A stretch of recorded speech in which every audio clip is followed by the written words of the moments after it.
여러분 안녕하십니까, 누리피디입니다. 자, 중국이 우리나라에 대해서 너무도 관심이 크다라는 것은 뭐 세상 말할 필요가 없겠죠. 그런데 그 관심이 너무 지나쳐서 속국화하려고 한다라는 여러 가지 이제 징후 정황이 지금 드러나고 있죠. 특히 이제 4월 초에 이제 실시되는 E7포라고 하는 그 비자 발급, 이걸로 이제 중국인들이 여기에 엄청나게 들어옵니다. 그야말로 이제 초특급 대우를 이제 받게 되는데요. 그들이 이제 한국에서 뿌리를 내리는 그 과정에서 아마 영주권자도 많아질 겁니다. 그리고 현재 100만 명 정도로 추산되는 중국 국적자들이죠. 조선족도 포함이 됩니다. 숫자가 아마 기하급수로 늘어날 겁니다. 이렇게 되면요, 이 숫자가 300만을 넘어가는 순간, 뭐 꼭 300만 원을 의미하는 것은 아닙니다. 300만 가까이 이제 되게 되면은 대한민국 정치판은 저는 중국이 완전히 장악한다라고 보거든요. 아마 그 숫자가 300은 뭐 멀지 않아 넘어갈 겁니다. 300만, 500만 정도는 가뿐하게, 우리나라 인구의 300, 500이면요 그야말로 뭐 미국 안에서 흑인이 차지하는 비율하고 맞먹어요. 500만 정도 되면 10% 가까이 되겠죠. 그런 상황이 지금 오고 있는 것이다. 엄청납니다. 프랑스가 지금 주로 이제 중동 쪽에서 온 무슬림들, 이슬람 계통의 그 국적자들이 약 한 10% 정도 된다 그러죠. 그 때문에 난리라 그러죠. 진짜 폭동도 많고 뭐 여러 가지 이제 범죄도 많고. 그렇더라도 프랑스는요, 정치적으로는 아직 덜 오염됐어요. 정치적으로는 오히려 그런 것 때문에 극으로 불리는 세력들이 거대한 정치 세력화에 성공했었죠. 그런데 대한민국은 어떻습니까? 그게 쉽지 않습니다. 그래서 이 중국이라고 하는 이 이제 이슈, 엄청난 뭐 어떤 상황으로 아마 이렇게 연결이 되는 것 같은데, 자, 얼마 전에 중국의 그 속을 엿볼 수 있는 기사 하나가 있었죠. 서해 바다에 우리 서해에 수상한 중국의 구조물, 이걸 이제 우리 한국 조사선이 맡고 있고 한중 해경이 서로 대치 상황이다라는 것. 이거 제가 뉴스는 소개해드렸는데요. 그 전에 철골 구조물을 이런 식으로 잠정 조치 수역이라고 있습니다. 중국하고 우리나라하고 공동으로 사용하는 곳인데, 여기는 어업 활동만 할 수 있는 곳인데 여기다가 어떤 구조물을 박는다라는 것은 이건 중국이 어떤 의도를 드러냈다라고 보는 거죠. 중국은 이런 식으로요, 주변국하고 해역에서 분쟁을 일으키는 데가 많습니다. 필리핀하고도 지금 그렇고, 일본하고도 그렇고요. 우리나라하고도 이제 이런 일이 터지는 거죠. 이제 이거 박아놓고요, 그 후에는 아마 저기 시멘트 들이부을 가능성이 굉장히 큽니다. 그럼 자기들 땅 되는 거야, 저기는. 그래서 여기를 영해 선언하고, 영해에서는 또 상당히 그 주변에 그 광대한 지역이 자신들의 배타적 경제 수역으로 또 이렇게 둔갑합니다. 그러면 우리가 서해를 잃을 수도 있어요. 자칫하면은 이런 일이 생기는 거죠. 그리고 진짜로 더 이제 문제가 되는 것은요, 여기 서해 잠정 조치 수역하고 조금 떨어진 곳에 제7광구가 있습니다. 제7광구. 저는 사실 이게 제일 이제 염려가 되는데요. 여기도 물론 이 자체만으로도 말이 안 됩니다. 근데 우리 정치권이라든가 주요 언론은 이런 보도는, 이런 이슈는 잘 거론을 안 해요. 희귀하게도 이게 일본이었으면 난리 났습니다. 나라 지금 막 뒤집어졌어요. 일본이 만일에 동해에 와가지고 뭐 한일 공동 뭐 어떤 그 수역이나 해역에 와서 이런 짓을 했다? 대한민국 폭발했습니다. 뭐 뉴스는 다른 거 다 그냥 밀어내고 그게 그냥 일면 톱으로 막 연일 난리가 날 거예요. 그런데 이 중국이 이렇게 하면요, 고요합니다. 보도도 잘 안 돼요. 정치권도 가만히 입 닫고 있다고. 지금 우리가 믿고 있는 국민의힘 안에서 그나마도 그 믿음이 가는 몇몇 정치인들이 있잖아요. 역시 열심히 대통령을 막 이렇게 구하자하는 사람들도 있어. 그런 사람들도 족보 찾아보면은 전부 친중에 가까워요, 사실은. 한인중 그 의원 연맹 그 회원이고, 그리고 중국에서 여러 가지 활동을 했던 그런 기록들, 뭐 이런 게 다 나와요. 제가 차마 그 사람들 이름을 말 못하겠다. 지금 중요한 역할들 하고 있었어 말이죠. 그래서 여든 야든 중국에 대해서는 전부 비슷해요. 작아집니다. 목소리 내는 사람은 한 명도 없어요. 한일 의원연맹이라고 있거든요. 한중 의원연맹도 있는 거 아시죠? 거기 한번 보세요. 국민의힘 의원들 중에 이 사람도 친중이야? 라고 이제 볼 수 있는 그런 사람들이 수두룩합니다. 그게 지금 현실이죠. 언론도 마찬가지예요. 중국에 대해서는 나쁜 기사 자체가 안 나갑니다. 이런 게 터지면은 당연히 중국을 공격해야 되잖아요. 근데 그렇게 안 한다니까요. 그냥 팩트 보도만 찔끔하고 만다니까요. 이거 굉장히 중요한 이야기입니다. 대륙봉이죠. 자, 2024년 기사인데요. 이거 굉장히 중요합니다. 한일 대륙봉 7광구 공동개발 협상 39년 만에 재개. 이게 한동안 대륙병을 어느 시점까지는 우리가 개발하지 말고 놔두자 그랬거든요. 그게 한국과 일본이 공동으로 그렇게 협약을 체결했다고요. 이제 그게 시한이 거의 끝났어요. 이제 저기를 어떻게 해볼 수 있는 이제 그 시기가 열리는 거거든. 그런데 중국이 지금 여기에 대해서 가만히 있겠습니까? 7광구에 대해서. 자, 한일 도쿄에서 대륙봉 7광구 공동개발 40년 만에 재논의. 자, 이런 식으로 7광구 전체의 대부분은 일본이 많이 이제 차지하는 영역이고 우리도 거기에 좀 걸쳐 있죠. 박정희 대통령 때는 우리 힘으로 저기 광구에서 시추도 해보고 그랬는데요. 그때 당시에는 기술이라든가 여러 가지 여건이 맞지 않아가지고 뒤로 미룬 거죠, 사실은.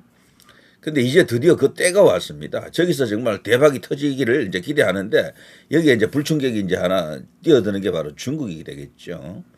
2024년 이 당시 기사가 많이 나와 있죠. 이 당시. 최근에 나온 기사는 거의 없죠. 전부 1년 전의 기사입니다. 1년 전에. 자, 7광구 한일 대륙봉 7광구 공동개발 7광구 내 자원 매장 추정량 천연가스 175조에서 210조의 입방피터. 이건 사우디의 약 10배라고 엄청납니다. 석유 1000억 배를 미국의 4.5배. 이게 지금 알려진 바 이렇게 지금 나와 있고요.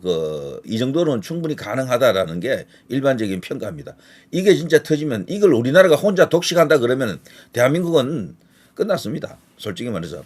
지금보다 GDP가 2배 정도 뛸 거요. 지금 3만 5천 정도 된다 치면 7만 달러까지 뛸 수도 있는 거대한 이게 이제 부존 자원인데 근데 우리나라가 혼자 독식은 못해요. 어차피 일본이 더 많은 지역을 차지합니다.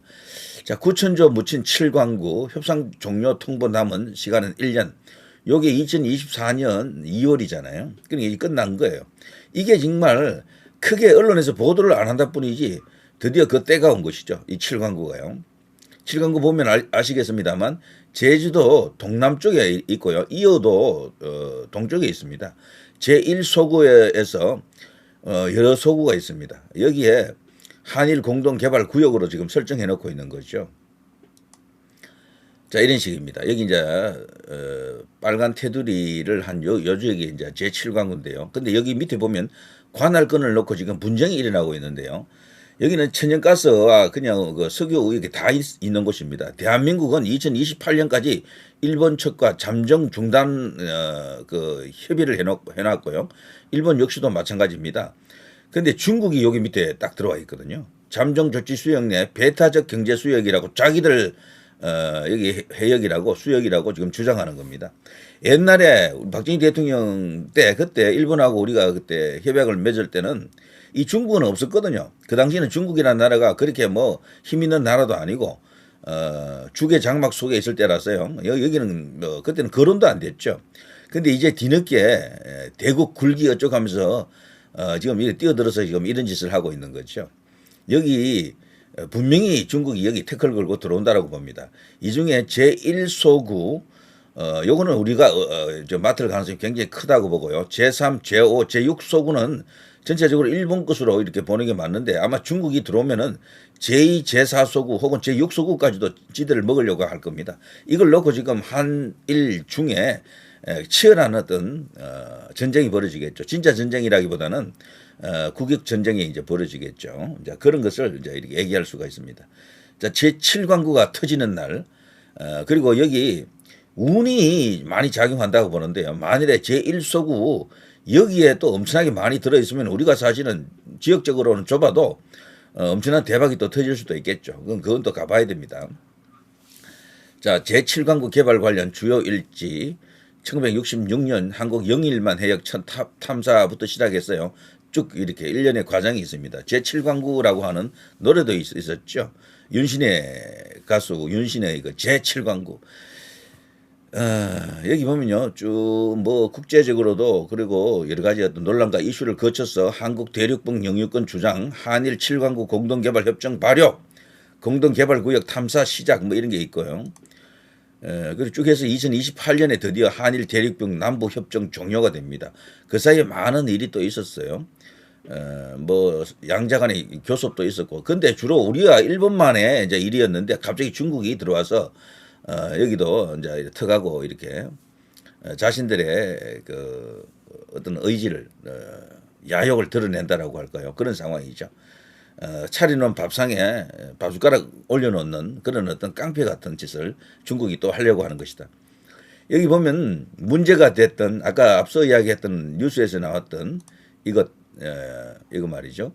서해 수상한 중국 구조물 이거 생긴 곳 이걸 지금 추진하는 것이 한중 잠정 조치 수역이거든요. 근데 여기하고 소위 말해서 제7광구하고 가깝습니다. 한중 잠정 조치 수역하고 여기가 멀지 않다니까요. 이런 짓을 하는 거 봐서는요. 저는 이 제7광구 안에도 이 중국이 여기 어떤 구조물을 세우고 여기에 지금 시멘트 들이부을 가능성이 굉장히 크다. 그리고 자신들이 여기는 우리 땅이다, 우리 바다다라고 이제 주장하고 나설 가능성이 굉장히 커요. 셴카쿠열도 아시죠? 뭐 중국에서는 다오이 다오 이렇게 부르는데 거기 보면 그 인공섬 같은 걸 만들어 놓고 그 시멘트 섬이죠. 그 짓을 하고 있는 겁니다. 여기서도 그렇게 할 가능성이 굉장히 크다.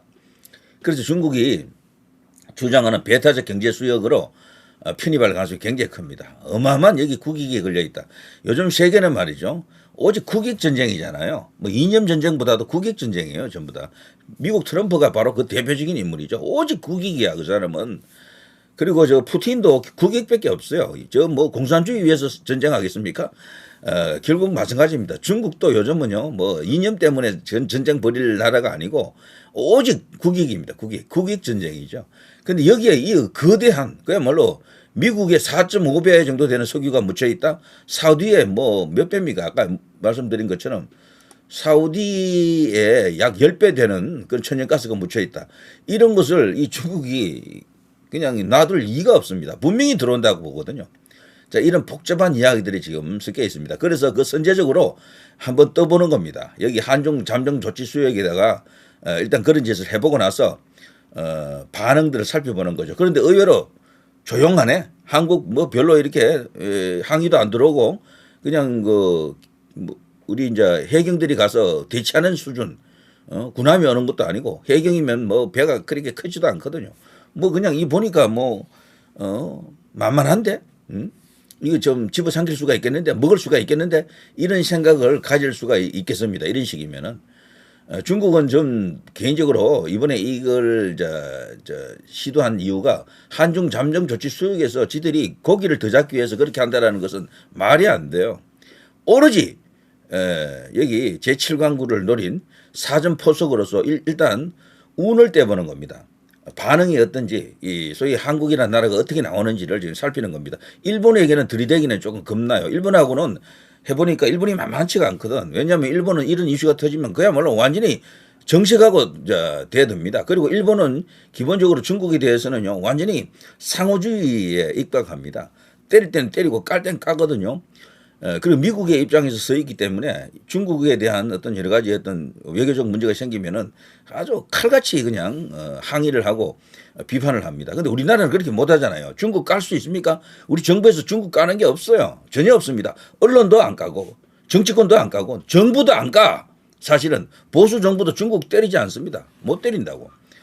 자, 그렇게 되다 보니까 중국이 한국을 만만히 보는 겁니다. 그래서 이런 짓을 딱 해보는 거예요. 그래서 한국이 문제 없다 싶으면은 이 분명히 7강구로 들어온다라고 저는 확신합니다. 그리고 거기에 더해 대한민국 정치, 사법, 그리고 언론을 지금 쥐락펴락하는 그런 상황까지 지금 가고 있다라고 이제 볼 수도 있는데 뭐 부정선거 거대 카르텔도 사실 그것과 연결되어 있는 것 아닙니까? 자, 이런 식으로 되면 우리나라는 친중국가 수준, 중국의 속국처럼 되는 그런 날이 오지 말라는 법이었습니다. 충분히 가능성이 있는 이야기고 이걸 지금 막기 위한 마지막 어떤 그런 기회가 윤 대통령의 계엄령, 계몽령이다. 뭐 이렇게 볼 수가 있겠죠. 자, 이 정도 하겠습니다. 누리 PD 김준희였습니다.